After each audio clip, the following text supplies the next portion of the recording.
You were taught that walking away makes you cold, that cutting ties makes you a bad Muslim, that guilt is the price of protecting your peace. But listen carefully. Allah never ordered you to set yourself on fire just to keep someone else warm.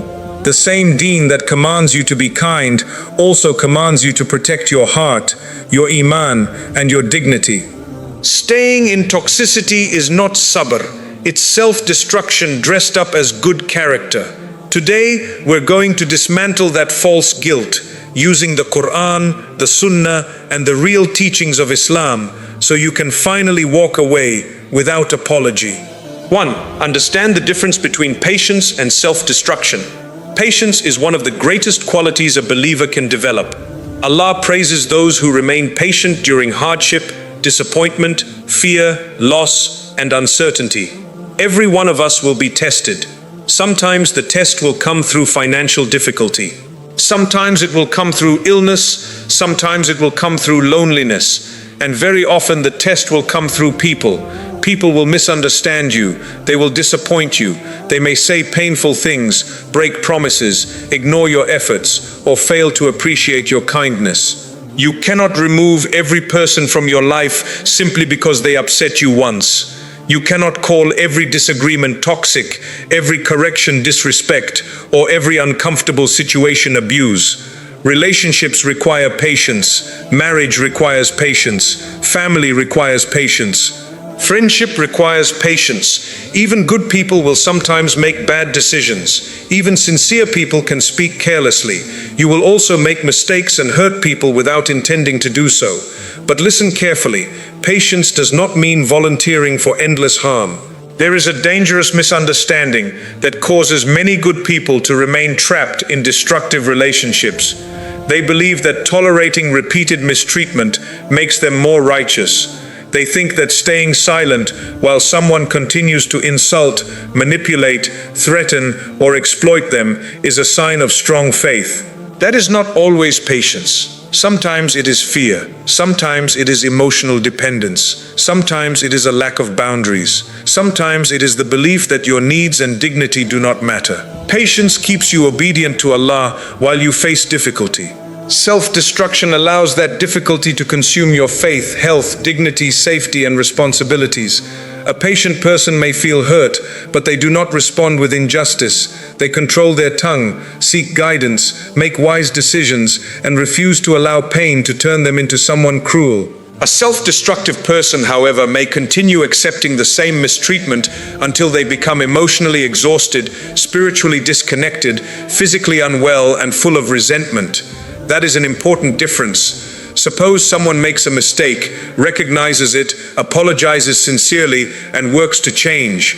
This is human weakness, and it may deserve patience and forgiveness. But suppose someone repeatedly hurts you, gives the same apology, changes nothing, and then blames you for reacting. That is not merely a mistake, that is a pattern. The issue is not imperfection. The issue is repeated harm without accountability. Every relationship will have difficult moments. The question is not whether the person has ever hurt you. The question is, what happens after the harm? Do they listen when you explain how their behavior affected you? Do they accept responsibility, or do they immediately defend themselves? Do they try to repair the relationship, or do they accuse you of being too sensitive? Do they respect your boundaries, or do they punish you whenever you say no? Do their actions improve over time, or do they keep repeating the same behavior after every apology?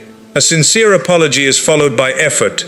It may not produce instant perfection, but it produces visible change. A manipulative apology is usually followed by the same behavior. A person may lie to you and then say, "I am sorry," only to lie again when it becomes convenient. They may insult you and call it humor. When you object, they say you cannot take a joke. They may ask you for constant help, money, attention, and emotional support, but disappear whenever you need them. They may use your religion against you. They may tell you that a good Muslim must forgive them immediately. They may remind you about the importance of family while ignoring the responsibilities that come with being family. They may tell you to be patient while making no effort to stop the behavior that requires your patience. You need to understand that religious language does not make manipulation righteous. Someone may speak about forgiveness because they want to escape accountability. Someone may speak about patience because your silence benefits them. Someone may speak about family loyalty because they are afraid of losing access to you. This is why you must look beyond words and study the pattern. Ask yourself honestly, what has this relationship been doing to me over time? Does it help you become a calmer, more responsible, and spiritually grounded person? Or does it constantly fill you with fear, anxiety, anger, resentment, and exhaustion? Do you feel safe speaking honestly, or are you always calculating every word because you fear the person's reaction? Can you disagree respectfully, or does every disagreement become an attack on your character? Can you say no? Or does the person punish you through anger, silence, threats, guilt, or public embarrassment? Are you able to fulfill your responsibilities, worship Allah peacefully, and care for your health? Or is most of your emotional energy being consumed by managing this person's moods and avoiding their anger? These questions are not meant to make you suspicious of everyone. They are meant to help you see reality clearly. You must also examine yourself. Sometimes we label others as toxic because they will not give us everything we want. Someone who corrects you is not automatically toxic. Someone who disagrees with you is not necessarily disrespectful. A person who refuses an unreasonable request is not abandoning you. You may be part of the problem. You may have misunderstood their intention. You may be reacting from pride, jealousy, anger, or insecurity. You may expect them to read your mind instead of communicating clearly. So before making a major decision, be honest about your own behavior. Ask yourself whether you have communicated your concerns calmly. Have you given the person a fair opportunity to explain? Have you considered their circumstances? Have you apologized for your own mistakes? Have you asked someone wise and trustworthy to assess the situation? Do not make permanent decisions during temporary anger. When you are deeply upset, everything can appear worse than it is. Give yourself time to calm down. Pray. Make dua. Consult people who are truthful, balanced, and not emotionally involved. Do not seek advice only from people who will automatically agree with you. And do not use istikhara as a substitute for thought and responsibility. Pray istikhara, but also examine the facts. Istikhara is not about waiting for a dream. It is asking Allah to guide you toward what is best while you make a thoughtful and responsible decision. Look at the entire pattern, not only the most recent argument. One argument may be a misunderstanding. Repeated humiliation is a pattern. One forgotten promise may be carelessness. Constant dishonesty is a pattern. One angry reaction may be weakness. Regular threats and intimidation are a pattern. Once the pattern becomes clear, stop calling self-destruction patience. Sometimes it means giving another person time to grow. Sometimes it means forgiving a mistake and rebuilding trust carefully. But sometimes patience means leaving calmly without seeking revenge. Sometimes patience means accepting that you cannot force another person to change. Sometimes patience means maintaining your good character while reducing contact. Sometimes patience means refusing to respond to provocation. And sometimes patience means enduring the loneliness that follows a necessary boundary instead of returning to a harmful situation simply because it feels familiar. You are responsible for your character. You are responsible for your words, choices, intentions, and reactions. But you are not responsible for another person's refusal to correct themselves. You can advise them, support them, pray for them, and give them reasonable opportunities. But you cannot repent on their behalf. You cannot force them to become honest. You cannot love someone into accountability when they are determined to avoid it. Protecting yourself from repeated harm does not automatically make you impatient, selfish, or unkind. The real question is whether you are acting with wisdom, justice, and sincere intention. Do not become cruel. Do not humiliate the person. Do not expose their private matters without necessity.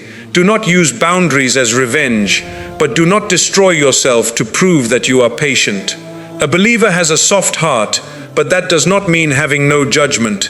A believer forgives, but also learns. A believer hopes for people to change, but does not build an entire life around promises that are never fulfilled.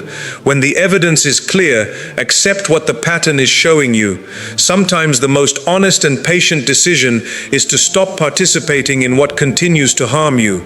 2. Stop believing that forgiveness requires reconciliation.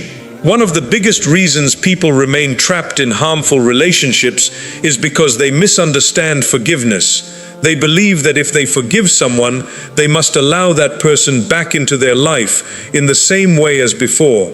They think forgiveness means answering every call, restoring full trust, sharing personal information again, giving another chance immediately, and pretending that nothing happened. That is not what forgiveness means. Forgiveness and reconciliation are not the same thing. Forgiveness is something you work on within your own heart. Reconciliation is something that happens between two people. Forgiveness may be possible even when the other person has not changed. Reconciliation requires honesty, responsibility, safety, and effort from both sides. You can forgive someone without trusting them again. You can forgive someone without becoming close to them again. You can forgive someone without returning to the same environment that harmed you. You can forgive someone and still say, "I wish you well, but I cannot continue this relationship in the same way." This is not hypocrisy, it is wisdom. Forgiveness means that you do not allow hatred and revenge to control your heart.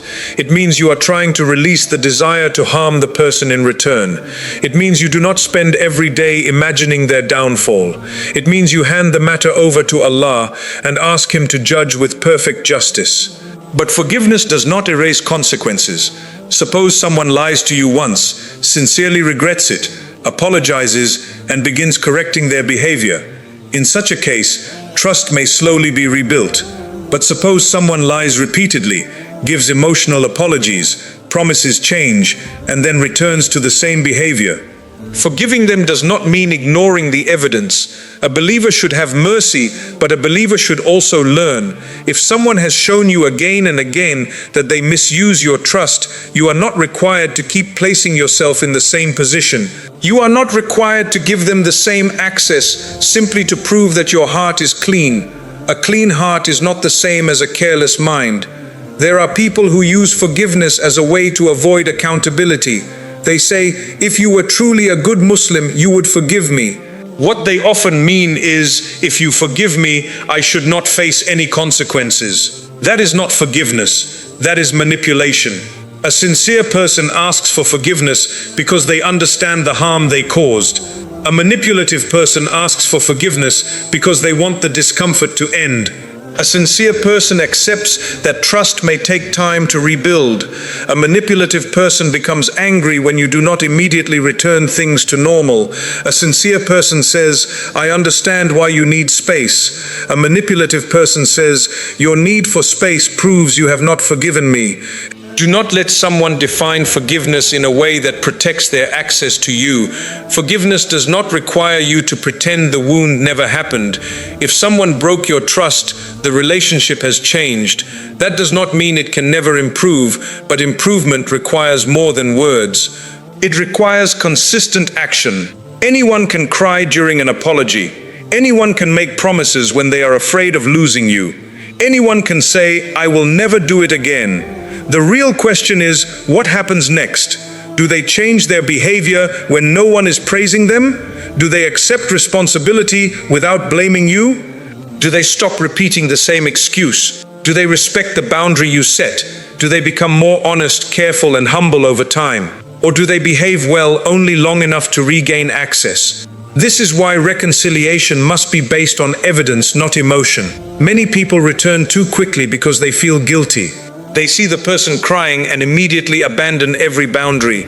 They hear, "I miss you," and forget the months or years of harm. They become afraid that refusing reconciliation will make them cruel. But tears are not proof of change. Regret is not the same as repentance. Missing access is not the same as understanding the damage. Sometimes a person does not miss you. they miss what you provided. They miss your emotional support, your money, your attention, your availability, your silence, or your willingness to forgive without demanding change. You must judge the pattern honestly. If someone harmed you and then says, "Let us start again," ask what will actually be different. What has changed in their thinking? What has changed in their behavior? What practical steps have they taken? Have they sought help? Have they repaired the damage where possible? Have they shown change consistently over time? If the answer is nothing, then starting again may simply mean repeating the same cycle. Islam encourages forgiveness, mercy, and reconciliation, but Islam does not encourage blindness. The Prophet Muhammad, peace be upon him, taught that a believer is not bitten from the same hole twice. This is a powerful principle. It means that faith does not require you to ignore experience. A believer can be kind without being naive. A believer can forgive while still protecting themselves from repeated harm. Imagine someone borrows money from you, refuses to return it, lies about it, and then asks for another loan. You may forgive the first debt in your heart, but that does not mean you must lend them more. Imagine someone shares your secrets with others. You may forgive them, but that does not mean you should continue telling them private matters. Imagine someone repeatedly insults you whenever they are angry. You may forgive them, but that does not mean you must remain available for the same treatment. Forgiveness concerns your heart. Access concerns wisdom. These two matters should not be confused. Some people feel that refusing reconciliation means they are holding a grudge. That is not always true.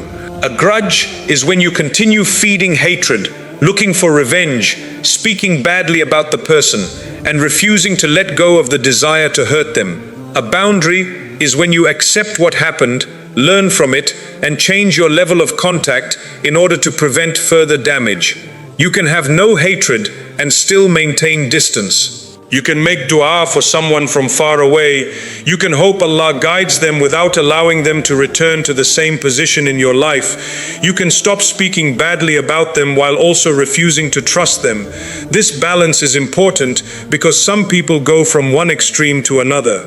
One extreme is accepting endless harm in the name of forgiveness. The other extreme is turning forgiveness into revenge, public humiliation, and permanent bitterness. Neither is healthy. You do not have to destroy someone to protect yourself from them. You do not have to expose all their secrets. You do not have to make everyone hate them. You do not have to keep telling the story repeatedly until your whole identity becomes connected to what they did. Forgiveness means you are trying to stop carrying the person inside your heart every day, but distance may still be necessary. There are also situations where full reconciliation may be possible. Not every broken relationship must end forever. Some people genuinely change. Some people become more humble after making serious mistakes. Some relationships can become healthier than before because both sides become more honest and mature. But reconciliation should be gradual. Do not immediately restore everything. Begin with limited contact. Observe behavior. Keep clear boundaries. Allow time to reveal whether the change is real. Trust should return in stages because it was damaged in stages. A person who truly changed will not demand instant trust. They will understand that trust is rebuilt through consistency. They will not pressure you to forget. They will not shame you for being cautious. They will accept that their actions created the distance. That humility is one of the strongest signs of sincere change. You should also examine your own heart. Sometimes we say we have forgiven, but we still want to punish the person emotionally. We keep them close only so we can remind them of their mistake. We bring up the past during every disagreement. We use their guilt to control them. That is not healthy either. If you decide to reconcile, then do not use reconciliation as a way to keep the person permanently under emotional punishment. Either rebuild honestly or maintain respectful distance. Do not keep someone close only to make them suffer. At the same time, do not force yourself into reconciliation before you are ready. Healing cannot be rushed because another person is uncomfortable with the consequences of their behavior. You are allowed to take time. You are allowed to say, "I am working on forgiveness, but I am not ready to rebuild trust." You are allowed to say, I do not wish you harm, but I need distance. You are allowed to say, I accept your apology, but I cannot return to the same relationship. These statements are not signs of cruelty. They can be signs of honesty. The most important thing is to keep your heart connected to Allah. Ask Allah to remove hatred from you. Ask Him to protect you from bitterness. Ask Him to guide the person who harmed you. Ask Him to show you whether reconciliation is wise or whether distance is better. Do not let pride make the decision. Do not let loneliness make the decision. Do not let guilt make the decision. Let wisdom, evidence, and sincere prayer guide you. Remember this clearly. Forgiveness is not permission for someone to repeat the same harm. Forgiveness does not require you to become naive. Forgiveness does not erase the need for boundaries. Forgiveness does not always lead to the same level of closeness. Sometimes the healthiest ending is forgiveness without reconciliation. You release the anger. You stop seeking revenge. You make peace with the fact that the relationship changed. You wish the person well from a distance. Then you move forward without reopening a door that Allah may have helped you close. 3. Recognize when guilt is being used to control you. Guilt can be useful when it comes from a sincere conscience. When you have wronged someone, spoken harshly, broken a promise, neglected a responsibility, or crossed a limit set by Allah, guilt can push you toward repentance and correction. That kind of guilt is healthy because it leads you back to truth. But not every feeling of guilt means you have done something wrong. Sometimes guilt appears because you have disappointed someone who was used to controlling you. Sometimes it appears because you have finally said no after years of saying yes. Sometimes it appears because you have chosen your well-being over another person's demands. You may feel guilty not because you committed a sin, but because you broke an unhealthy pattern. This is especially common among people who are naturally compassionate. You do not want others to suffer. You do not enjoy confrontation. You may worry deeply about how your choices affect people. These are good qualities when they are guided by wisdom. But when compassion has no boundaries, manipulative people can use it against you. They learn what makes you uncomfortable. They know you fear being called selfish. They know you want to be seen as a good Muslim, a loyal relative, a caring spouse, a respectful child, or a dependable friend. Instead of appreciating these qualities, they may turn them into tools of control. They may say, after everything I have done for you, this is how you treat me. They may say, you have changed. They may say, a good Muslim would forgive and forget. They may say, family never walks away from family. They may say, Allah will question you for hurting me. They may cry, become angry, stop speaking to you, involve relatives, spread a one-sided version of the story, or threaten to remove their love and approval. These reactions can make you doubt yourself. You may begin wondering whether your boundary was too harsh. You may question whether you are being ungrateful. You may feel responsible for fixing the person's sadness, anger, or disappointment. But emotional pressure does not become truth simply because it makes you uncomfortable. A person can use religious words while behaving unjustly. They can speak about forgiveness while refusing to repent. They can demand respect while showing none. They can remind you of their rights while completely ignoring yours. Do not assume that every religious statement spoken during a conflict reflects the actual teaching of Islam. Someone may say, Islam commands you to forgive me. Yes, Islam encourages forgiveness. But forgiveness does not mean giving someone unlimited permission to repeat the same harm. Someone may say, Islam commands you to maintain family ties. Yes, family ties are important. But maintaining ties does not require surrendering yourself to constant abuse, humiliation, exploitation, or danger. Someone may say, you must be patient. Yes, patience is essential, but patience does not mean remaining available for someone who refuses every opportunity to correct their behavior. Religious language must be understood with justice and balance. It should not be used as a weapon to silence the person being harmed. Ask yourself an important question. Is this person reminding me of Allah because they sincerely want justice and reconciliation, or are they mentioning Allah because they want to regain control? A healthy person may be upset by your boundary. They may feel rejected, disappointed, or confused. That does not automatically make them toxic. However, after calming down, a healthy person is capable of listening. They may ask why the boundary is necessary. They may reflect on their behavior. They may disagree with you, but they will not need to destroy you for saying no. A controlling person usually responds differently. They do not see your boundary as information. They see it as rebellion. They may punish you with silence. They may suddenly become the victim. They may accuse you of abandoning them. They may tell others that you are cruel while hiding the behavior that led to your decision. They may say, "You are breaking my heart," without acknowledging how many times they broke yours. They may say, "You do not care about me," when what they really mean is, "You are no longer doing exactly what I want." This is where you must separate someone's feelings from your moral responsibility. You are responsible for your actions. You are not responsible for controlling every emotion another adult experiences. You must speak respectfully. You must avoid unnecessary cruelty. You must not humiliate, threaten, deceive, or oppress them. You should explain yourself where explanation is reasonable. You should correct your behavior if you discover that you acted unjustly. But you are not required to abandon every boundary because someone is unhappy with it. A person's sadness does not automatically prove your decision was wrong. A person's anger does not automatically mean you disrespected them. A person's disappointment does not automatically mean you failed them. Sometimes people are disappointed because they expected something from you that they had no right to demand.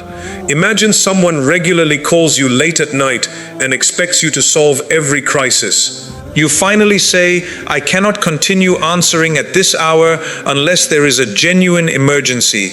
They become angry and say, "You are not a true friend." You may feel guilty, but the boundary itself is not cruel. You are simply refusing to remain permanently available. Imagine a relative repeatedly borrows money, refuses to repay it, and then asks again. You say, "I cannot lend you more." They accuse you of being greedy. Their accusation does not change the reality. Refusing further financial exploitation is not greed. Imagine someone insults you during every disagreement. You calmly tell them, "If you speak to me this way, I will end the conversation." They say, "You are too sensitive." Your sensitivity is not the main issue. Their repeated disrespect is. Manipulative guilt works by changing the subject. Instead of discussing what they did, the entire conversation becomes about your reaction. You say, "Your words hurt me." They reply, "So now I am a terrible person?" You say, "I need some distance." They reply, "You are abandoning me." You say, "I cannot keep giving you money." They reply, "You only care about yourself." Now you are defending your character instead of addressing their behavior. This is exactly how the pattern continues. Do not allow every conversation to become a trial in which you must prove that you are a good person. You can remain calm and return to the issue. You may say, "I am not saying you are a terrible person. I am saying this behavior must stop." You may say, "I understand that you are hurt, but my decision remains the same." You may say, "I care about you, but I cannot continue this pattern." You may say, "We can discuss this respectfully, but I will not respond to threats or insults." Notice that these statements are firm without being cruel. You are not insulting the person, you are not denying their feelings, but you are also not allowing their feelings to control your decision. Be careful of over-explaining. Many kind people believe that if they find the perfect words, the other person will finally understand. So they give long explanations, defend every detail, repeat the same reasons, and answer every accusation. But someone who benefits from misunderstanding you may have no interest in understanding. The more you explain, the more material they receive to argue with. They challenge one sentence, twist another, and ignore the main point. By the end, you are exhausted and unsure of yourself. Sometimes a short, clear answer is enough. "I have made this decision after careful thought. I will not continue this conversation while I am being insulted. I understand that you disagree. I am not able to do that. You do not always need permission from the person affected by your boundary. Of course, examine yourself honestly. Do not dismiss all guilt as manipulation. Sometimes guilt is warning you that your method was wrong, even when the boundary was necessary. Perhaps you spoke with unnecessary harshness.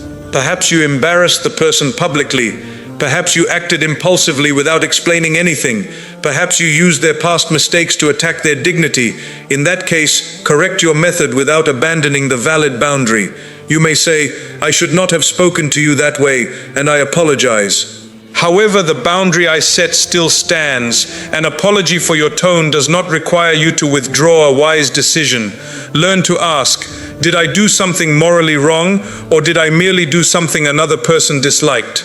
This question can save you from years of false guilt. If you were unjust, repent and repair the harm. But if you acted respectfully, thoughtfully, and out of genuine necessity, then discomfort does not mean you must return to the old pattern. The first time you enforce a boundary, guilt may feel intense. You may lose sleep. You may replay the conversation. You may feel tempted to call the person and take everything back. Pause before doing that. Give your emotions time to settle. Speak to someone trustworthy who knows the situation. Review the reasons that made the boundary necessary. Do not make a new decision simply to escape temporary discomfort. The guilt may reduce as you become accustomed to acting with self-respect. Remember, toxic people often become most upset when their usual methods stop working. Your silence, calmness, and consistency may disturb them because they can no longer control you through anger, tears, accusations, or fear. Do not respond by becoming harsh. Respond by becoming steady. You do not need to defeat them in an argument. You do not need to prove your innocence to everyone. You do not need to force them to admit what they did. You only need to stop handing your conscience over to someone who benefits from making you feel guilty. Your conscience belongs under the guidance of Allah, not under the control of another person's emotions. Ask Allah to show you the truth about yourself. Ask Him to correct you where you are wrong. Ask Him to strengthen you where you are being manipulated. Ask Him to protect your heart from both cruelty and weakness. Healthy guilt leads to repentance, responsibility, and better character. Manipulative guilt leads to fear, confusion, surrender, and repeated harm. Learn the difference. You should care about people's feelings, but you must not worship their approval. You should listen to advice, but you do not have to accept every accusation. You should remain humble, but humility does not mean believing every negative thing someone says about you. Sometimes people are hurt because you wronged them. Other times people are hurt because they can no longer use you. Wisdom is knowing which situation you are facing and responding to it without hatred, fear, or false guilt. 4. Set boundaries without becoming arrogant or harsh. One of the greatest misconceptions people have is that setting boundaries means becoming cold, rude, or uncaring. Some people think that once they decide to protect themselves, they must become aggressive. They stop speaking kindly. They begin insulting others. They cut people off without explanation. They become suspicious of everyone and start treating every disagreement as a personal attack. But this is not the way of a believer. Islam never teaches us that protecting ourselves requires abandoning good character. In fact, one of the greatest tests of character is maintaining kindness while refusing injustice. Anyone can be kind when people are treating them well, but remaining calm, respectful, and dignified while protecting yourself from harmful people requires maturity, wisdom, and sincere reliance upon Allah. A boundary is not revenge. A boundary is not a punishment. A boundary is not an attempt to control someone else. A boundary is simply a decision about what you will and will not continue accepting. Notice the difference. You cannot control another person's behavior. You cannot force someone to stop lying. You cannot force someone to stop insulting you. You cannot force someone to become honest, respectful, or trustworthy. But you can decide how you will respond if they continue. That is what a boundary is. Instead of saying, "You must stop speaking to me like this," which depends on the other person changing, a boundary says, "If you continue speaking to me like this, I will leave the conversation." Instead of saying, "You must respect me," a boundary says, "If respect is absent, I will reduce my interaction." Instead of saying, you have to stop using me. A boundary says, I will no longer allow myself to be used. Do you see the difference? The first statement tries to control another person. The second statement takes responsibility for your own actions. Islam encourages exactly this type of responsibility. Every believer will stand before Allah to answer for their own choices, not the choices of others. Many people avoid boundaries because they fear appearing rude. But there is nothing rude about refusing injustice. The Prophet ﷺ was the most merciful of people, yet he was also clear. When limits had to be established, they were established. When rights had to be protected, they were protected. Mercy never meant becoming weak. Kindness never meant allowing oppression. Gentleness never meant surrendering to manipulation. Sometimes the most merciful thing you can do is refuse to continue enabling another person's wrongdoing. Think about it carefully. If someone continues lying because nobody ever holds them accountable, are you helping them by pretending everything is fine? If someone continues using people financially because everyone is afraid to say no, are you encouraging good character? If someone repeatedly humiliates others without consequences, are you helping them move closer to Allah? Sometimes saying no is not only protecting yourself, it is also preventing another person from becoming even more comfortable with their own sins. This is why boundaries should never be motivated by anger. They should be motivated by sincerity. Your goal is not to make the other person suffer. Your goal is to stop participating in something harmful. There is a huge difference. Some people announce their boundaries dramatically. They make long speeches. They post about them on social media. They tell everyone how they have finally become strong. Then the first time the other person apologizes, cries, becomes emotional, or makes promises, every boundary disappears. Why? Because the boundary existed only in words. Real boundaries are quiet. They do not require an audience. They do not require constant announcements. They are proven by consistency. A boundary is only as strong as your willingness to maintain it. If every no becomes a yes after enough pressure, then people quickly learn that your boundary is negotiable. They simply have to apply enough guilt, enough anger, enough tears, enough emotional pressure, enough family members, enough criticism. Eventually you surrender. Then the cycle begins again. This is why consistency matters more than explanation. You do not have to defend every decision repeatedly. Many kind-hearted people make this mistake. They believe that if they can only explain themselves perfectly, the other person will finally understand. So they explain again. Then they explain differently. Then they explain with more detail. Then they apologize. Then they explain again. Weeks later, they are still having the same conversation. Why? Because someone who benefits from ignoring your boundary rarely lacks understanding.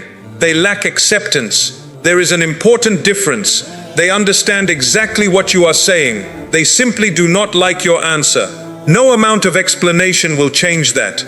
Sometimes a short sentence carries more strength than a 20-minute discussion. I cannot continue this conversation while I am being shouted at. I've made my decision. I wish you well, but this is what I need. I understand that you disagree. I am not comfortable with that. Notice how none of these responses are insulting.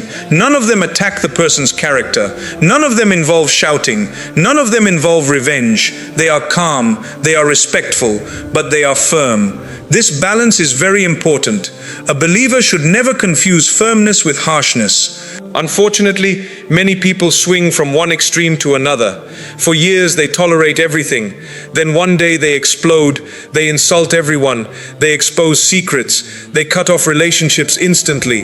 They speak with arrogance. Then later they regret the way they behaved. The problem was not the boundary. The problem was waiting too long before creating one. Healthy boundaries are established early. They prevent resentment from growing until it eventually explodes. There is another mistake that must be avoided. Today the word toxic is used far too easily. Someone disagrees with us. They're toxic. Someone gives sincere advice. They're toxic. Someone corrects our mistake. They're toxic.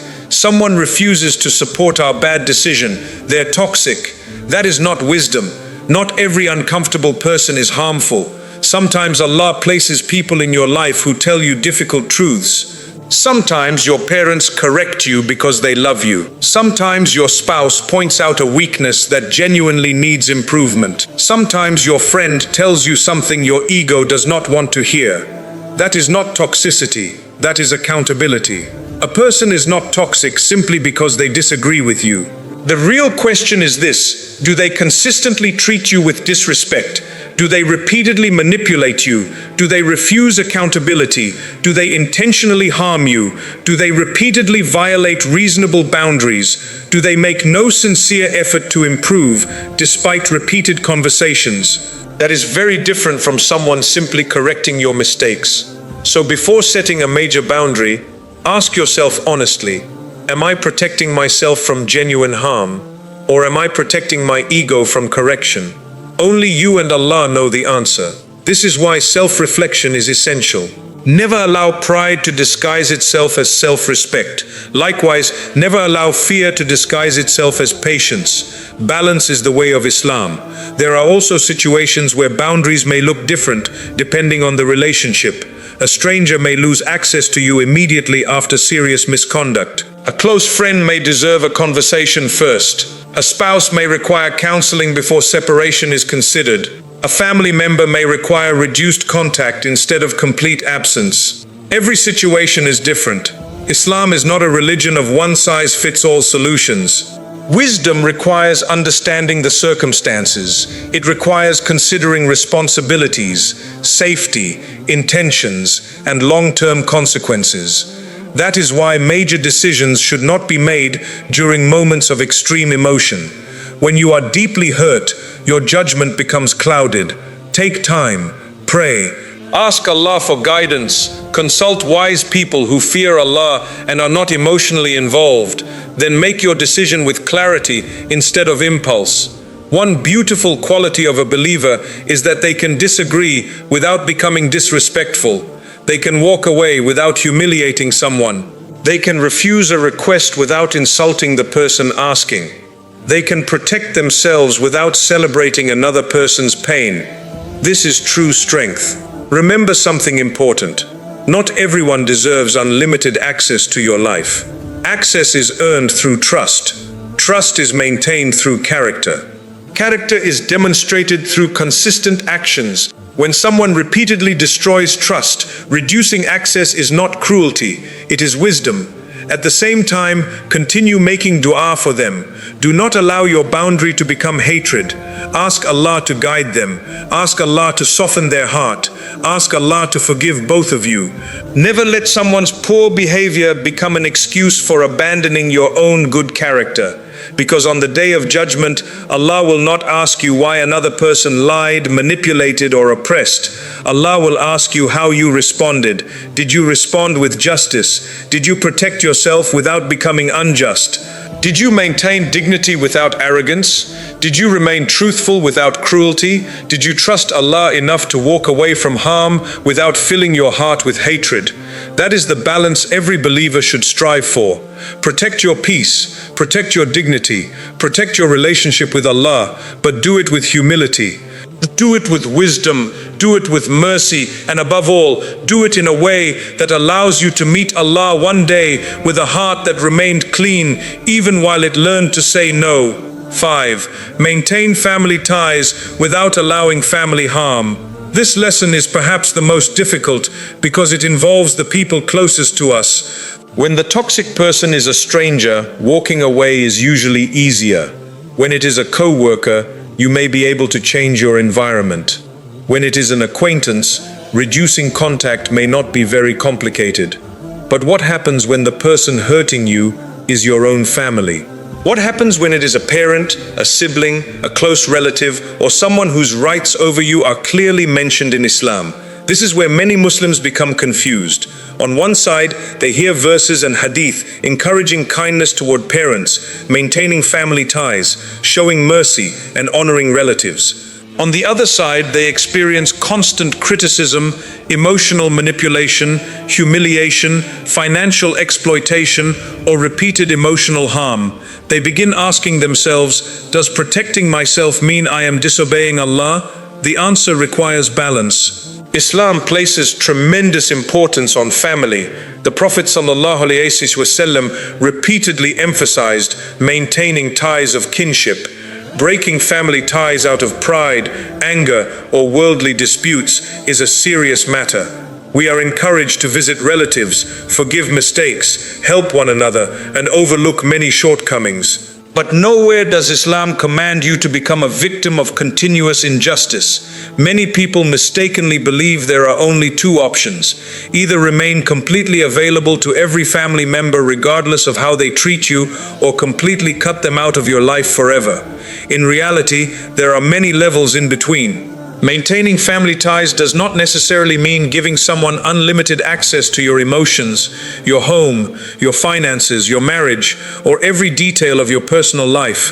Sometimes maintaining family ties simply means continuing to fulfill their basic rights while wisely limiting the opportunities for further harm. Perhaps you continue visiting, but not as often.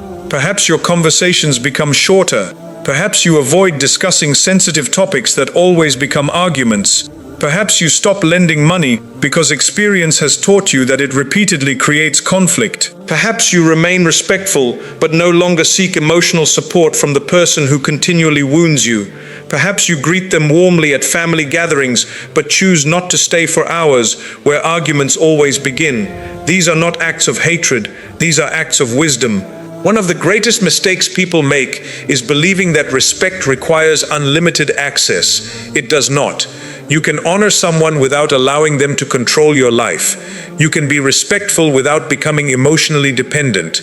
You can speak kindly while maintaining healthy distance. Think about how the Prophet ﷺ dealt with different people. He was always just. He was always merciful. But he did not treat every individual exactly the same. Some companions were trusted with sensitive responsibilities because they had proven trustworthy. Others were treated more cautiously because their actions demonstrated otherwise. This teaches us an important principle. Trust is earned, access is earned, closeness is earned. Simply being related to you does not automatically entitle someone to unlimited influence over your emotional well-being. Sometimes people misuse Islamic teachings to pressure others into remaining available for abuse. They say, but she is your mother, but he is your father, but he is your brother, but family is everything. Yes, family is precious. That is exactly why family should be among the first people to protect one another from harm. The rights of family members are real, but your dignity is also real. Your emotional well-being matters. Your responsibilities toward your spouse and children matter. Your relationship with Allah matters. If maintaining constant contact with someone repeatedly damages your worship, fills your heart with anxiety, destroys your marriage, harms your children, or leads to continuous emotional abuse, then wisdom requires you to reconsider the way that relationship functions. Notice I did not say abandon the relationship. I said reconsider the way it functions. That distinction is very important. There are people who believe the only solution is complete separation after every disagreement. That is not wisdom. Likewise, there are people who believe enduring unlimited abuse is the only way to please Allah. That is not wisdom either. Islam teaches moderation. Suppose you have a relative who constantly criticizes everything you do. Every visit ends with insults. Every conversation becomes an argument. Every achievement is dismissed. Every mistake is magnified. After years of trying to improve the relationship, nothing changes. Must you continue visiting every week simply because someone else says so? Or would it be wiser to visit less frequently, keep conversations respectful but brief, avoid unnecessary arguments, and leave before the situation becomes harmful? Often the second approach preserves both family ties and your peace. Likewise, consider financial boundaries. Many generous people become trapped because certain relatives repeatedly ask for money without any intention of becoming responsible. Each time you refuse, you are accused of being selfish. Each time you help, another request follows. Eventually, your own family begins suffering financially because you are trying to satisfy demands that never end. Islam encourages generosity.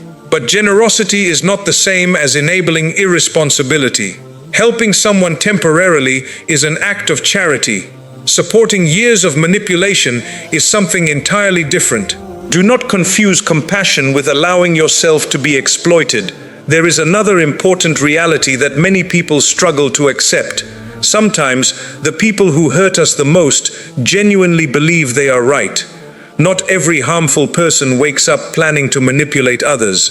Some were raised in unhealthy environments. Some never learned healthy communication. Some confuse control with love. Some repeat behaviors they witnessed throughout their own childhood. Understanding this should make your heart softer, but it should not make your boundaries disappear. You can understand why someone behaves the way they do without accepting the behavior itself. Compassion does not require permission. You may say to yourself, I understand that my parent experienced hardship growing up. That understanding can help you forgive, but it does not require you to accept constant verbal abuse for the next 30 years. Likewise, perhaps your sibling struggles with anger. Perhaps your relative carries unresolved emotional wounds. Perhaps they have never experienced healthy relationships. Pray for them. Have mercy upon them. But do not assume that your mercy requires sacrificing your own mental, emotional, and spiritual health indefinitely. Many Muslims also struggle with honoring parents while protecting themselves. This requires tremendous wisdom. Allah commands kindness toward parents. Even when parents make mistakes, respectful speech remains important.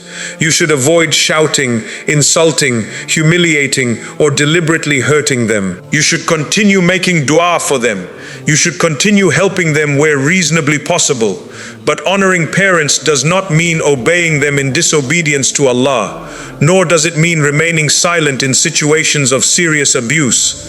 Respect does not require surrendering your conscience. If a parent continually interferes in your marriage, insults your spouse, manipulates your decisions, or creates conflict that threatens your family, wisdom may require creating healthy distance while maintaining respect. This is difficult, very difficult. But difficulty does not change the principles of justice. Remember something important. The rights of one person do not erase the rights of another. Your parents have rights. Your spouse has rights. Your children have rights. You have responsibilities toward your own health and worship. Balancing these rights requires wisdom, not emotional reactions. Sometimes people outside your situation will criticize your decision. They may say you have changed. They may accuse you of being ungrateful. They may only hear one version of the story.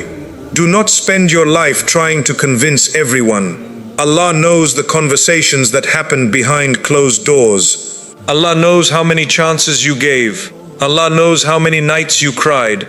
Allah knows how often you remained silent to preserve peace. Allah knows whether your intention is revenge or protection. That knowledge should bring comfort. You are not responsible for making everyone understand your private struggles. You are responsible for acting with sincerity before Allah. If the situation involves serious abuse, physical violence, threats, severe psychological harm, or danger to children, then protecting life and safety becomes essential. In such situations, seeking help is not weakness. Speaking to trustworthy scholars, qualified counselors, responsible family elders, or legal authorities when necessary is not abandoning Islam. It may be the very step that prevents greater injustice. Never allow someone to convince you that remaining in serious danger is an act of piety. Allah is the most merciful. He does not command oppression, He commands justice. Throughout this process, guard your own heart carefully. Do not allow painful experiences with family to make you bitter toward everyone else. Do not become suspicious of every relationship.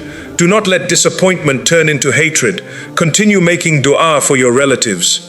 Continue asking Allah to guide them. Continue hoping that hearts may soften one day. Sometimes relationships improve years later because one or both people sincerely change. Leave that possibility in Allah's hands, but until that day comes, maintain the level of closeness that allows you to obey Allah while protecting your dignity. Your goal is not to win an argument. Your goal is not to prove someone wrong. Your goal is not to punish your family. Your goal is to preserve your faith, your character, your responsibilities, and your peace without abandoning the beautiful manners that Islam teaches. That is one of the hardest balances a believer will ever have to achieve. But when you seek Allah's guidance, act with wisdom instead of emotion, and maintain respect even while establishing necessary boundaries, you can protect your heart without cutting it off from mercy. That is not weakness, that is maturity, and that is the balance Islam calls every believer to strive for. 6. Accept that choosing peace may disappoint people. Many people already know that a relationship is harming them. They can see the dishonesty, manipulation, disrespect, constant criticism, emotional pressure, or repeated betrayal. They understand that something must change, but they still remain trapped because they are afraid of disappointing others. They are not confused about the behavior. They are afraid of the reaction that will come when they stop accepting it. This is where the real struggle often begins. It is easy to say that you want boundaries when nobody is resisting them. It is easy to speak about protecting your peace when the people around you are supportive. The test comes when someone becomes angry because you finally said no, when relatives accuse you of being selfish, when friends say you have changed, or when the person you are distancing yourself from begins crying, blaming, threatening, or turning others against you. At that moment, you may start questioning everything. You may ask yourself whether you are being too harsh.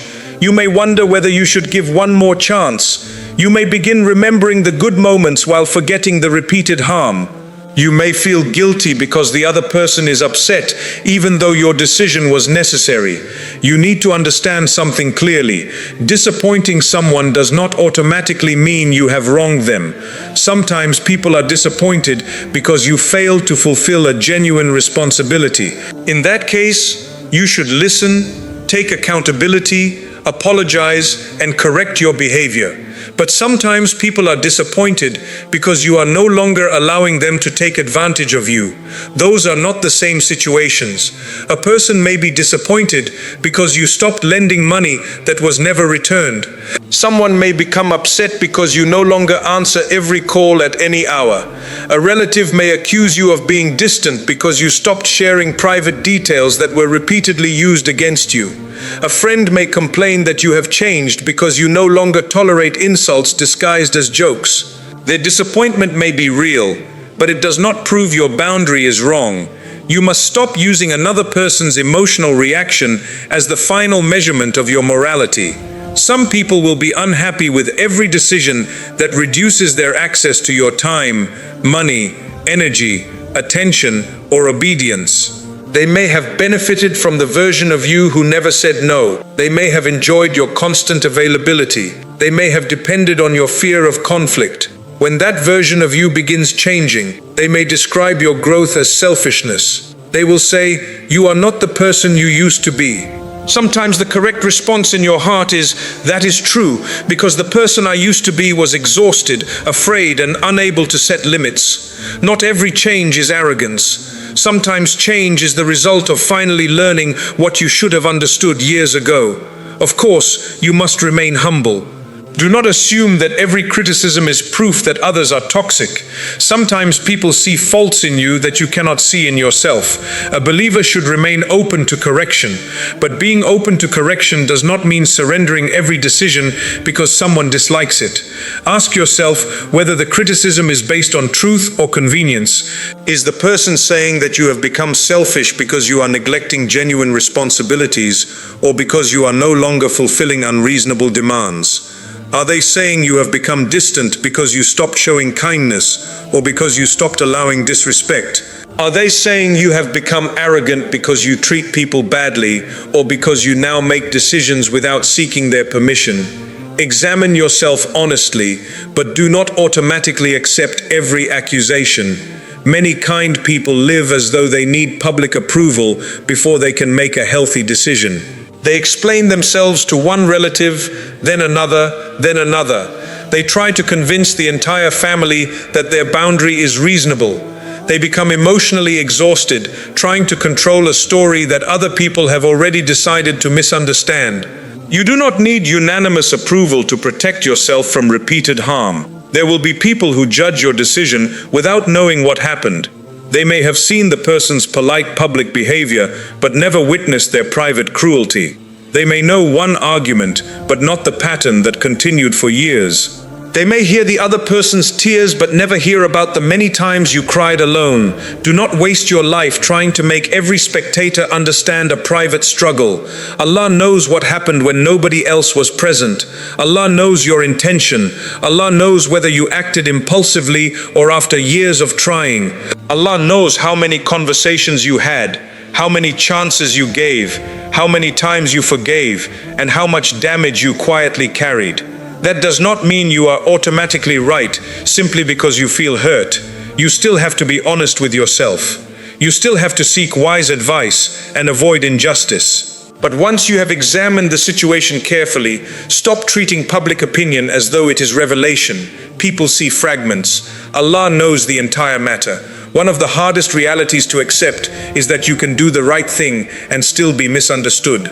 You can speak respectfully and still be called rude. You can reduce contact and still be accused of abandoning someone. You can refuse manipulation and still be described as ungrateful.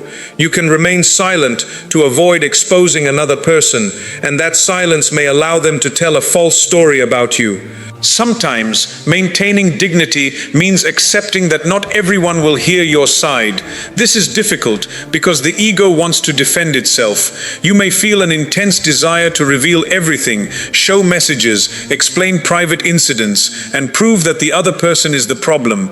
But before you expose someone, ask whether doing so is genuinely necessary or whether you are simply trying to win public sympathy. There are situations where speaking is necessary, especially when safety, legal rights, children, financial harm, or the protection of others is involved. Silence should never be used to cover serious abuse or allow someone to continue harming people. But outside such situations, you do not have to turn every painful relationship into a public trial. Sometimes the cleanest decision is to leave quietly and allow Allah to know the truth. Your peace will remain fragile for as long as it depends on everyone agreeing with your choices. A person with no inner stability is controlled by praise and criticism. When people approve, they feel confident. When people disapprove, they abandon their principles. They keep changing direction depending on who is speaking most loudly. A believer should listen to wise counsel, but their final concern must be whether the decision is just and pleasing to Allah. This requires courage because sometimes pleasing Allah will disappoint people. A person may pressure you to participate in gossip, dishonesty, financial wrongdoing, or an inappropriate relationship. When you refuse, they may feel betrayed. Someone may expect you to support their injustice because they are family. When you refuse, they may accuse you of disloyalty. But loyalty to people does not come before loyalty to Allah. You are not required to support wrongdoing in order to prove your love.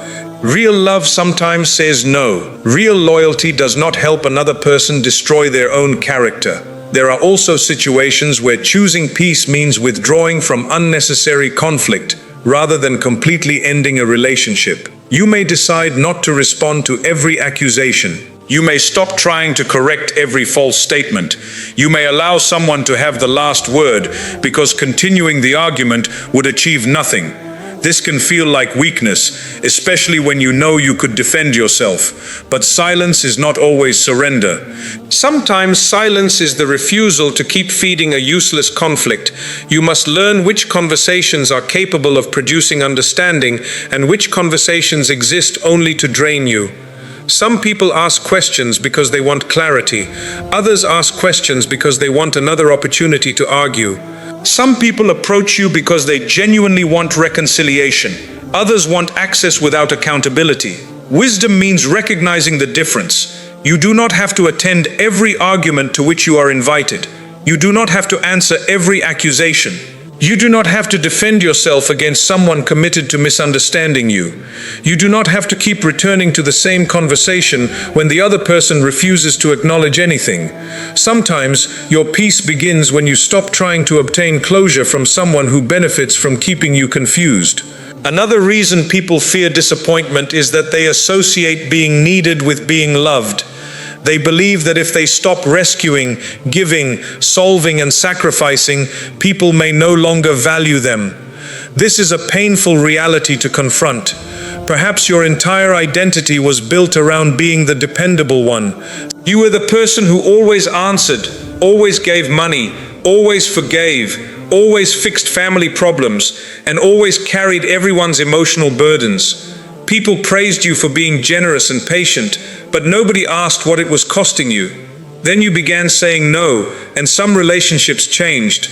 This may reveal an uncomfortable truth. Certain people valued what you provided more than they valued who you were. Do not ignore that evidence. Healthy love can survive reasonable boundaries. Healthy people may feel disappointed, but they do not punish you for having needs. They understand that you are a human being with limits, responsibilities, and emotions. They do not require you to destroy yourself in order to prove your loyalty. A relationship that survives only when you remain exhausted is not balanced. You should be generous, but not because you are terrified of rejection.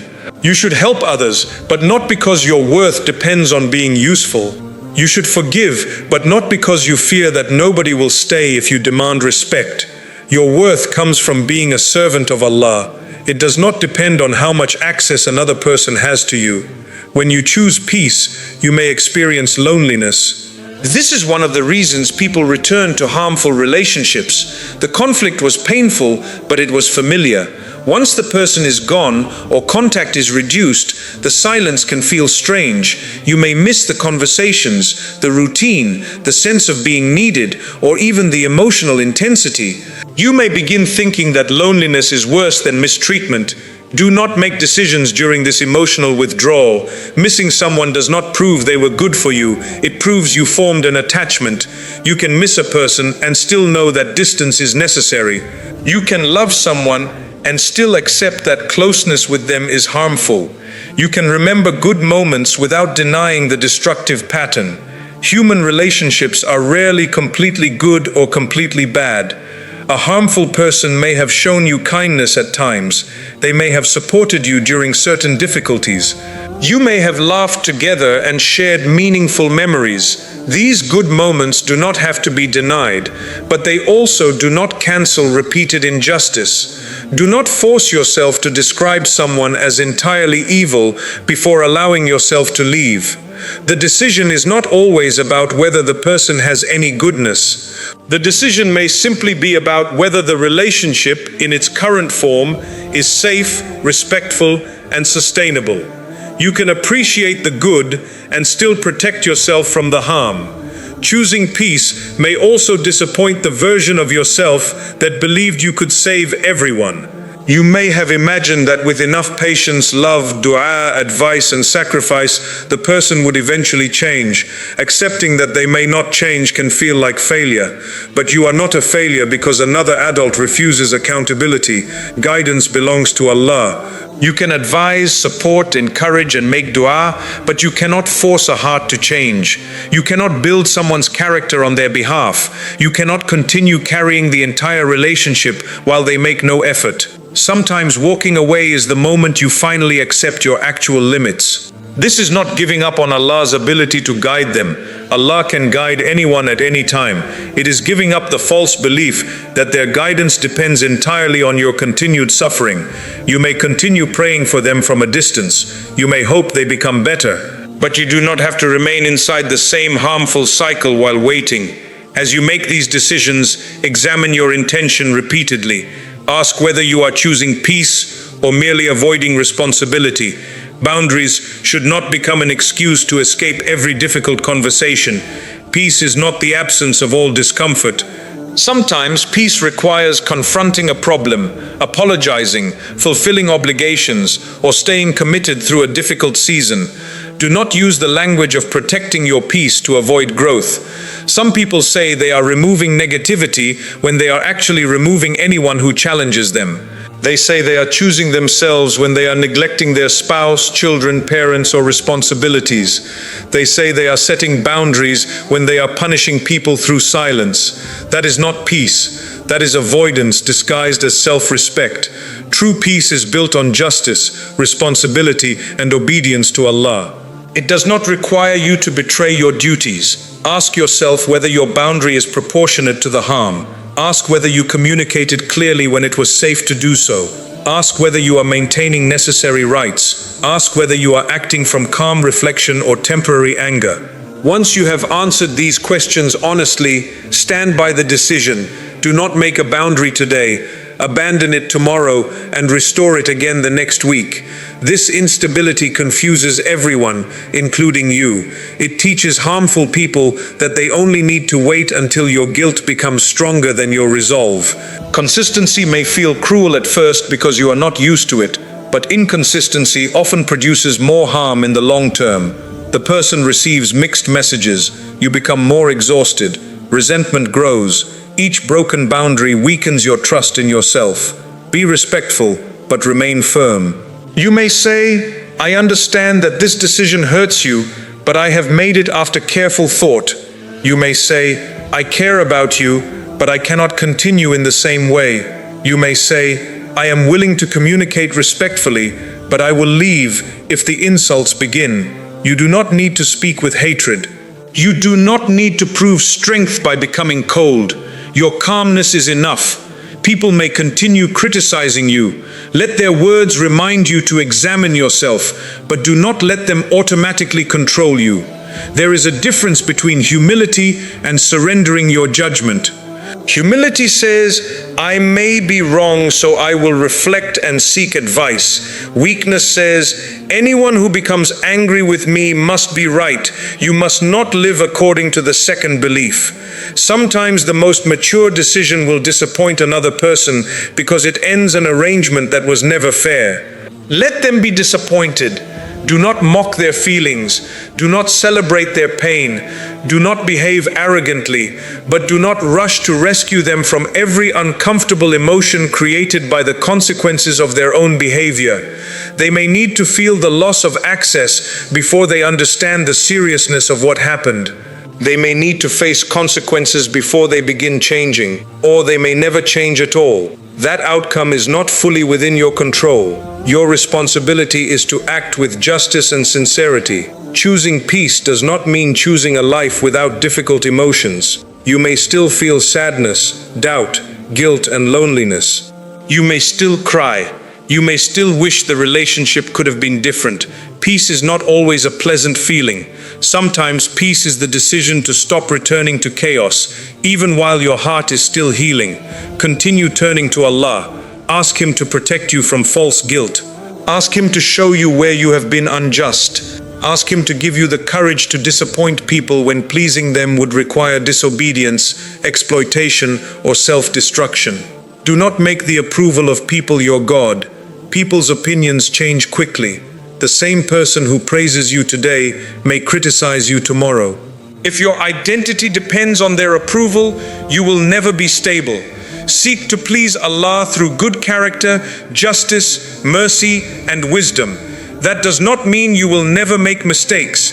It means that when you discover a mistake, you correct it because it is right, not simply because someone pressured you. You may lose relationships when you begin respecting yourself. Some connections were built around your silence, your fear, and your lack of limits. When those conditions disappear, the relationship may collapse. Do not automatically call every loss a tragedy. Sometimes Allah allows a relationship to weaken because it was preventing you from becoming healthier, more responsible, and more connected to Him. You may feel that you are losing people, but you may actually be losing the role they forced you to play. The rescuer, the silent victim, the person who always apologizes, the one who never says no, the one who carries everyone's burdens. Perhaps you are not losing your true identity. Perhaps you are finally discovering it. Let people feel what they feel. Treat them fairly. Fulfill the rights Allah has placed upon you. Apologize where you are wrong. Correct your behavior when necessary. But do not continue sacrificing your faith, health, dignity, family, or responsibilities merely to avoid someone's disappointment. You can be a good person and still be misunderstood. You can love someone and still tell them no. You can choose peace and still feel grief. You can walk away without hatred. You can disappoint people without disobeying Allah. That is the strength you must develop. Not the strength to become emotionless, but the strength to remain principled while emotions are intense. Not the strength to stop caring about everyone, but the strength to care without allowing care to become control. Not the strength to win every argument, but the strength to leave harmful patterns without losing your character. When you understand this, you will no longer measure every decision by the question, will they be happy with me? You will begin asking a better question, am I acting with justice, wisdom, sincerity, and consciousness of Allah? That is the question that protects both your heart and your faith. 7. Replace toxic attachment with closeness to Allah. Removing a toxic person from your life is not the final step. In many cases, it is only the beginning. You may believe that once the person is gone, everything will immediately become peaceful. You may imagine that you will feel free, strong, relieved, and certain about your decision. Sometimes that does happen for a while. But often, after the initial relief fades, an uncomfortable emptiness appears. The messages stop, the arguments stop, the constant pressure stops. Yet the silence can feel heavy because your mind and emotions became accustomed to that person's presence. Even when their presence was harmful, you may begin missing them. You may miss the conversations, the routine, the attention, the memories, or the feeling of being needed. You may even miss the emotional intensity of the relationship.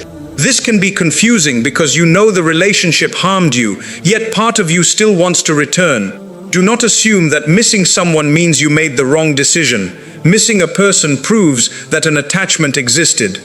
It does not prove that the attachment was healthy. People can become emotionally attached to relationships that cause them enormous pain. The human heart often prefers familiar suffering over unfamiliar peace. Familiar pain feels predictable.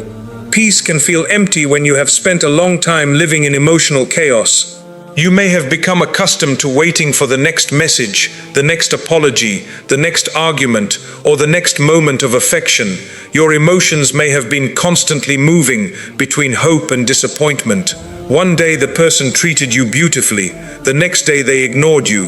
One moment they apologized. Later they repeated the same behavior. Sometimes they made you feel important. At other times they made you feel worthless. This unpredictability can create a powerful attachment. You may spend your life chasing the good version of the person while enduring the harmful version. You tell yourself that if you remain patient for long enough, the good version will eventually remain permanently. But the relationship continues moving between pain and relief. After you leave, you may begin remembering only the moments of relief. You remember the laughter, the kindness, the promises, and the rare occasions when you felt understood. Your mind may quietly push the insults, manipulation, fear, and exhaustion into the background. This is why you must remember the complete pattern, not merely the memories that make you feel lonely. The person was not necessarily completely evil. They may have had good qualities. They may have helped you during certain moments. You may have genuinely loved them. Acknowledging that goodness does not require denying the damage. You do not need to convince yourself that every memory was false before you can move forward. The relationship may have contained both affection and harm. But if the harm was serious, repeated, and unchanged, the existence of good moments did not make the relationship safe. The emptiness that follows separation must be filled carefully. If you do not fill it with something meaningful, loneliness may pull you back into the same harmful cycle. You may contact the person not because anything has changed, but because silence has become uncomfortable. You may tell yourself that this time will be different. You may lower your boundaries. You may ignore the reasons you left. You may accept another apology that contains no evidence of real change. Then, after a short, peaceful period, the old pattern returns. This is why your recovery cannot depend only on staying away from someone. You must also rebuild what the relationship weakened inside you. You must rebuild your relationship with Allah. You must rebuild your sense of identity.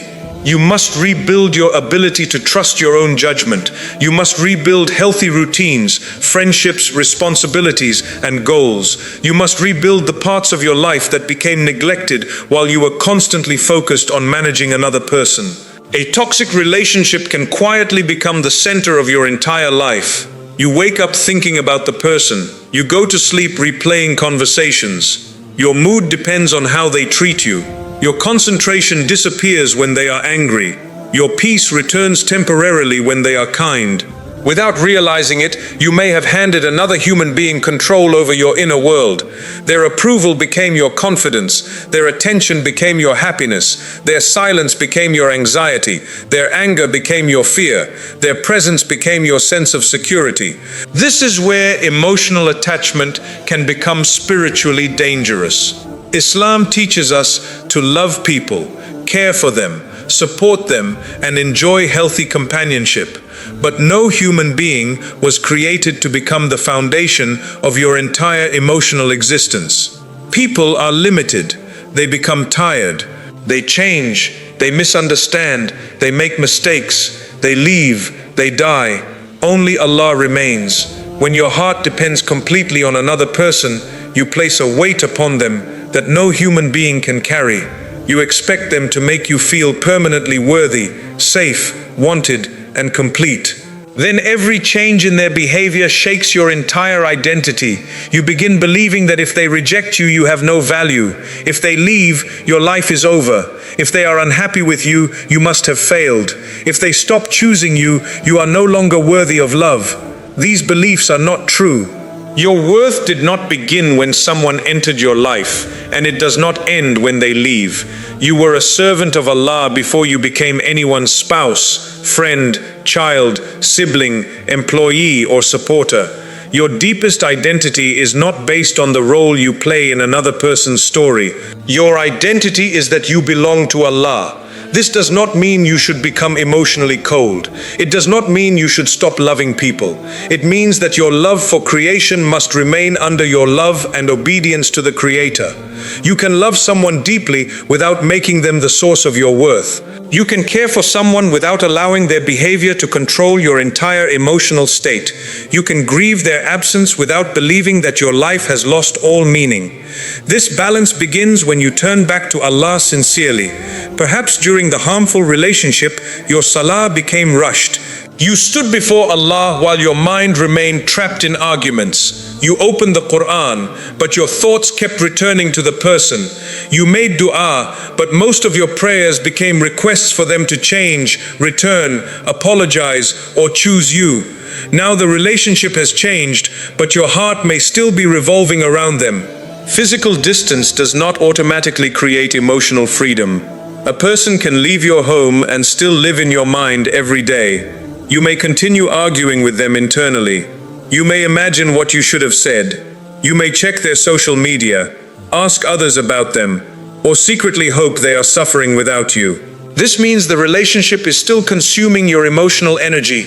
You may have removed them from your life, but you have not yet released them from your heart. Releasing someone does not mean forgetting everything immediately. It means gradually refusing to let the past dominate your present. Whenever your mind returns to the same story, bring it back to Allah. Make dua instead of creating imaginary conversations. Ask Allah to heal what was damaged. Ask Him to remove hatred, obsession, and unhealthy dependence. Ask Him to guide the person who hurt you, but also ask Him to protect you from returning to harm. Your dua should not only be, "Oh Allah, bring them back." Sometimes the better dua is, "Oh Allah, if this person is good for my faith and life, bring us together in a healthy way. But if they are harmful, remove the attachment from my heart and replace it with something better." That dua requires trust because you are allowing Allah to choose instead of demanding that your desire be fulfilled.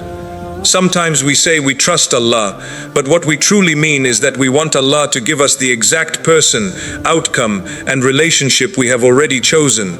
Real trust says, "Oh Allah, you know what I cannot see. If I am attached to something harmful, give me the strength to release it." You must also return to your salah with greater attention. Do not treat salah merely as a duty you complete while waiting to feel better. Allow it to become the place where your heart learns stability again. When you stand before Allah, remind yourself that you are standing before the one who knows every detail. You do not need to explain the story perfectly. Allah knows what happened before you speak. He knows the words that were said. He knows the private pain. He knows the confusion. He knows the moments when you doubted yourself. He knows the times you tried to repair the relationship. He knows your mistakes as well as the other person's mistakes. This knowledge should make you honest in your dua. Do not only ask Allah to expose the wrong of the other person. Ask Him to show you your own weaknesses. Perhaps you ignored clear warnings because you feared being alone. Perhaps you accepted disrespect because you wanted approval. Perhaps you continued rescuing someone because being needed made you feel important. Perhaps you believed that love had to be earned through suffering. Perhaps you thought that saying no would make you unworthy of love. Perhaps you confused emotional intensity with genuine closeness. These realizations may be painful, but they are necessary.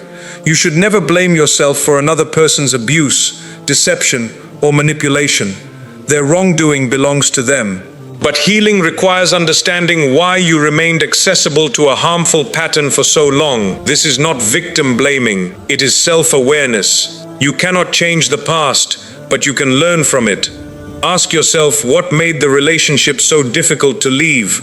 Was it fear of loneliness, financial dependence, family pressure, low self-worth, hope that the person would change, fear of what others would say, a belief that you would never find better companionship? When you identify the weakness, work on it. If loneliness made you vulnerable, build healthy companionship. If financial dependence trapped you, develop practical independence where possible. If low self-worth made you tolerate disrespect, strengthen your identity through faith, responsibility, knowledge, and healthy relationships. If you ignored red flags because you feared losing the person, learn to judge people by consistent actions rather than promises. Do not merely remove one toxic person and then enter another relationship with the same unhealed weaknesses. The faces may change while the pattern remains identical. This is why closeness to Allah must produce practical change. Sometimes people use spiritual language while neglecting the actions necessary for healing. They say, "I am leaving everything to Allah," but continue checking the person's profile every hour. They ask Allah for peace, but keep reopening every wound. They pray for strength, but remain in environments where manipulation continues. Reliance upon Allah does not mean abandoning responsibility. Tie your camel and trust Allah. Reduce unnecessary contact. Remove reminders that constantly trigger you. Stop asking mutual friends for updates. Do not keep reading old messages whenever loneliness appears. Avoid private conversations that repeatedly weaken your resolve. These actions may feel difficult, but they help your heart detach. Every time you return to the same source of emotional confusion, you delay your own healing. You may tell yourself, "I only want to know whether they are okay." Be honest. Sometimes you are not searching for information. You are searching for an emotional connection. You are hoping to find evidence that they miss you, regret losing you, or are unhappy without you. Your healing cannot depend on whether the person regrets what they did. Some people will never apologize. Some will never admit the truth. Some will rewrite the entire story to protect their own image. Some may move forward as though nothing happened. If your peace depends on their confession, you may wait for the rest of your life. Closure does not always come from the person who hurt you. Sometimes closure comes from accepting that their actions already gave you the answer. Their repeated choices were an answer. Their refusal to change was an answer. Their treatment of your boundaries was an answer. Their lack of accountability was an answer. You may never receive the perfect explanation, but you can still make a wise decision based on the evidence you already have. Give the unanswered questions to Allah. You should also strengthen healthy relationships. Do not isolate yourself completely because one person betrayed you. Toxic relationships often convince you that nobody can be trusted. You may build walls so high that even sincere people cannot reach you. Boundaries are necessary, but total emotional isolation is not healing. Find people who respect your faith, time, privacy, and dignity. Spend time with family members who are balanced. Build friendships with people who do not demand constant performance from you. Seek the company of those who remind you of Allah without using religion to control you. Healthy relationships may feel unfamiliar at first because they are calmer. There may be less drama, fewer emotional highs, and no constant fear of abandonment. Do not mistake calmness for lack of love. A healthy relationship often feels stable rather than addictive. You do not have to earn affection every day. You do not have to constantly prove your loyalty. You can disagree without fearing that the relationship will be destroyed. You can say no without being punished. Learn to recognize this kind of safety. You should also rebuild your daily life. Toxic attachment often consumes time that should have been given to your health, worship, family, education, work, and personal growth. Return to those responsibilities. Create a routine. Sleep properly. Care for your body. Complete neglected tasks. Learn something useful. Serve your family and community in balanced ways. Do not sit all day waiting for your feelings to disappear. Healing is not only something you feel, it is something you practice. Every healthy decision teaches your heart that life can continue without the person. At first, you may perform these actions while still feeling pain. That is normal. Do not wait until you feel motivated. Your emotions may take time to catch up with your decisions. You may pray while feeling broken. You may work while still missing them. You may spend time with healthy people while part of your mind remains attached to the past. Continue. Over time, the heart adjusts to the life you repeatedly build. Be patient with yourself, but do not romanticize your suffering. Some people remain attached because they keep turning the pain into a sacred love story. They tell themselves that nobody will ever understand the connection they shared. They interpret every coincidence as a sign that the person is meant to return.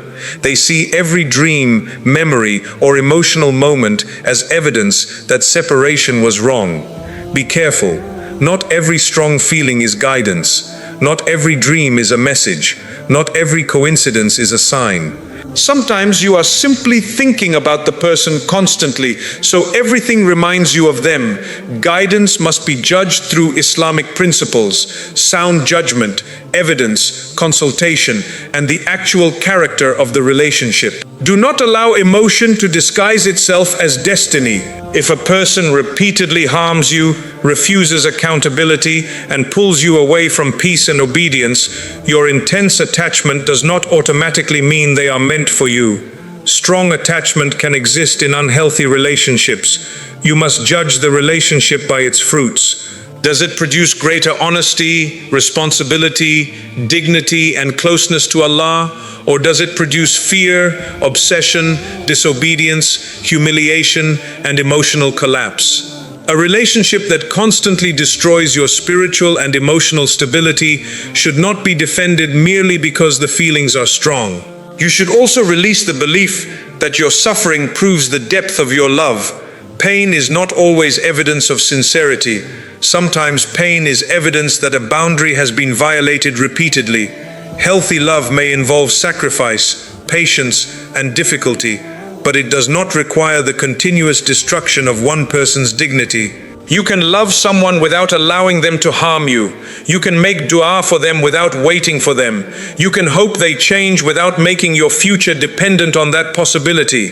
You can forgive them without returning. This is emotional and spiritual maturity.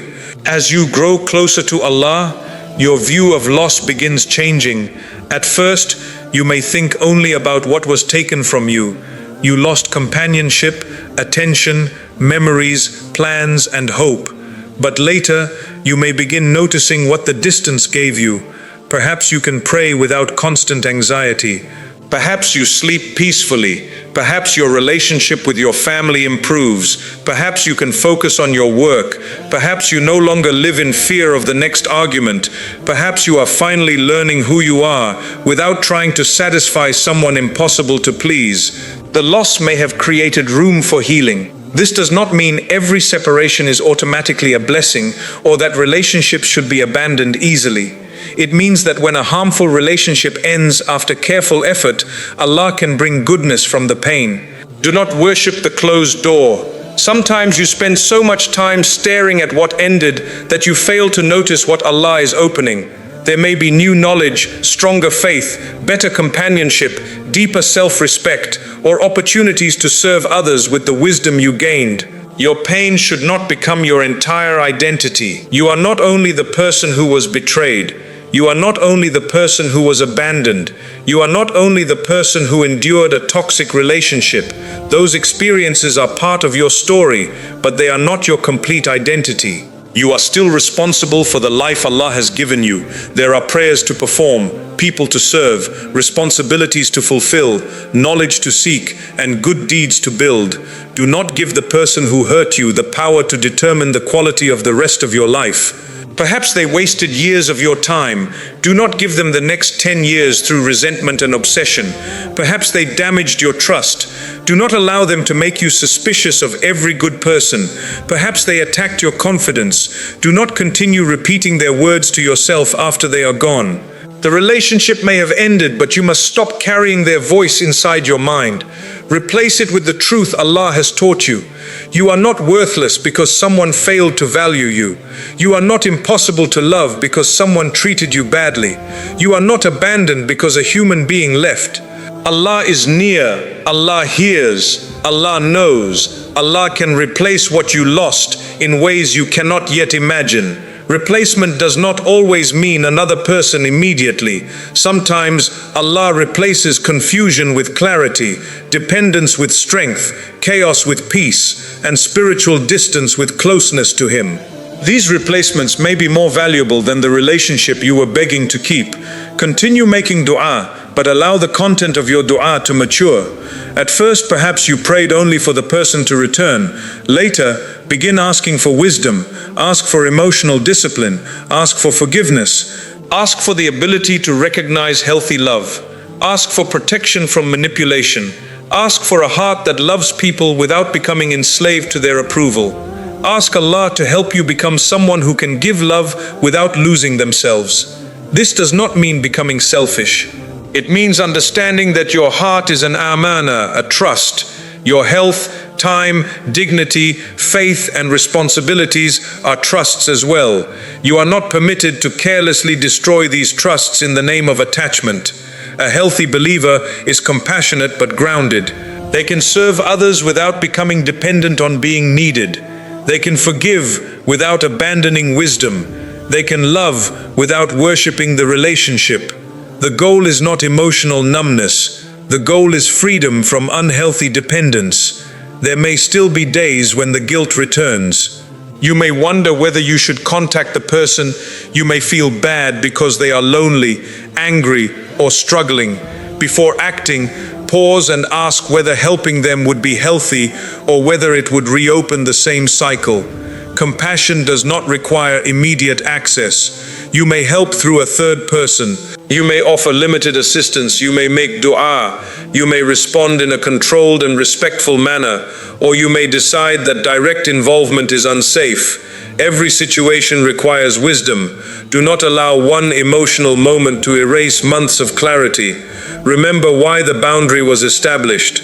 Review the pattern. Seek advice if circumstances have genuinely changed, but do not return simply because you feel lonely one evening.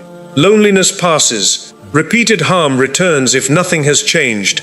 If the person claims to have changed, look for consistency. Real change does not demand immediate trust. It respects your caution. It accepts responsibility. It does not pressure you through guilt. Even if genuine change appears, reconciliation should happen slowly and wisely. Your closeness to Allah should remain the foundation of the decision, not desperation for the relationship. Ultimately, You must release the person into Allah's care. You are not their savior. You are not responsible for controlling their future. You may have tried to advise, encourage, support, and forgive them. There comes a point when you must accept that guidance belongs to Allah. Release the belief that your presence is the only thing preventing their collapse. That thought may look compassionate, but it can also be pride. Allah cared for them before you knew them, and Allah can care for them after you leave. Make dua and step back. Do not hate them. Do not wish destruction upon them. Do not continue exposing their faults unnecessarily. Do not celebrate if they suffer. Your distance should protect your heart, not poison it. Ask Allah to give them guidance and to give you healing. Both can exist together. You do not need another person to fail in order for your decision to be correct. Perhaps they will change and become better after you leave. Be grateful if Allah guides them, even if you are no longer part of their life. Perhaps they will never change. That is also not your burden to carry forever. Your task is to walk forward with clean intentions. Replace obsession with worship. Replace constant checking with meaningful action. Replace imaginary conversations with dua. Replace bitterness with lessons. Replace dependence on people with reliance upon Allah. Then one day you may look back and realize that the person you thought you could not live without no longer controls your emotions. You may remember them without collapsing. You may hear their name without feeling the need to return. You may sincerely wish them well while remaining certain that distance is best. That is healing. Healing is not pretending the relationship never mattered.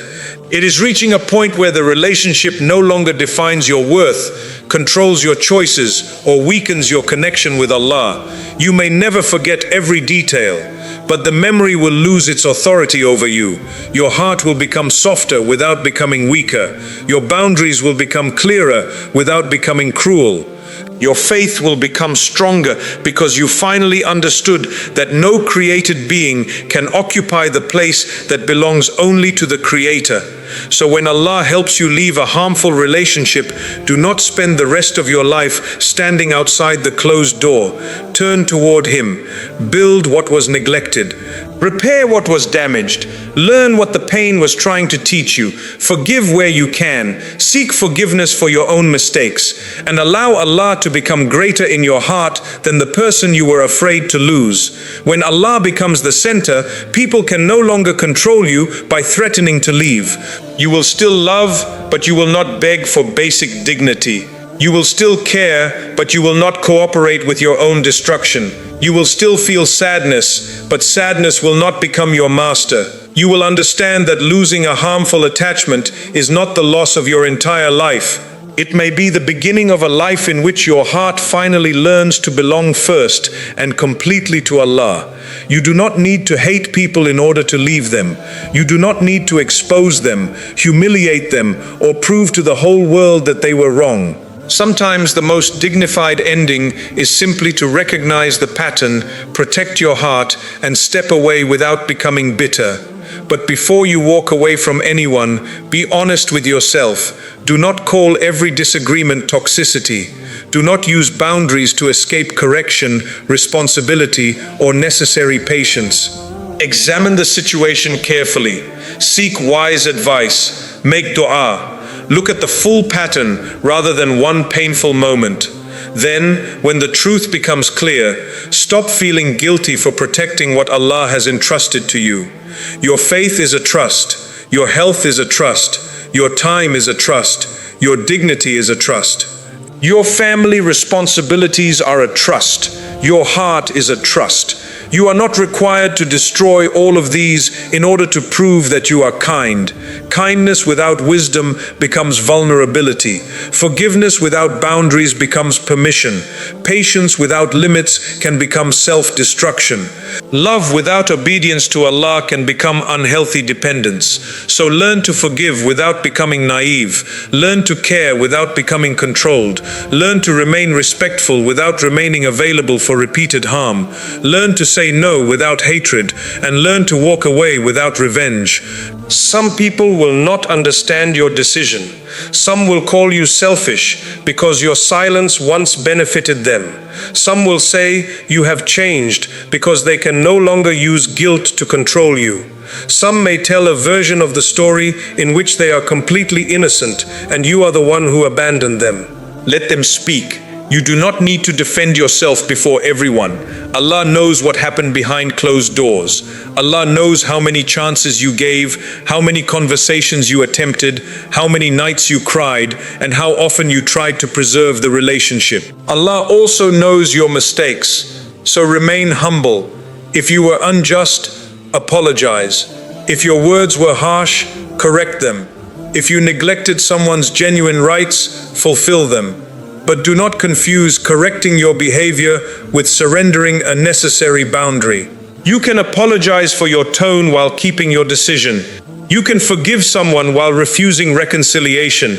You can maintain family ties while reducing harmful access. You can love someone while accepting that closeness with them is no longer safe. You can miss them and still refuse to return. Do not allow loneliness to rewrite the past. Do not remember only the good moments and forget the pattern that exhausted you. Missing a person is not evidence that the relationship was healthy. It is evidence that your heart became attached. Take that attachment back to Allah. Fill the empty space with salah, Qur'an, dua, responsibility, healthy companionship, useful work, and honest self-reflection. Do not spend your life waiting for the person to regret losing you. Your healing does not need their apology. Your future does not depend on their understanding. Perhaps they will change. Ask Allah to guide them. Perhaps they will never change. Release that burden. You were never responsible for saving another adult from every consequence of their own choices. You can advise people, support them, and pray for them, but guidance belongs to Allah. And remember, you are not removing people merely to create an easier life. A peaceful life is not a life without responsibility, correction, sacrifice, or difficult conversations. You are removing or limiting relationships only when repeated harm, manipulation, abuse, or serious disrespect continues without accountability. This is not about becoming cold. It is about becoming clear. It is not about caring less. It is about caring without abandoning yourself. It is not about choosing your ego over people. It is about choosing justice, wisdom, and obedience to Allah over fear and manipulation. So when false guilt returns, ask yourself one question: did I commit an injustice, or did I simply stop accepting one? If you committed an injustice, repent and repair it. But if you acted carefully, respectfully, and out of genuine necessity, then do not allow temporary guilt to drag you back into permanent harm. Walk away with clean hands. Walk away with a guarded tongue. Walk away without exposing what does not need to be exposed. Walk away without wishing destruction upon anyone. Walk away while asking Allah to forgive you, guide them, and protect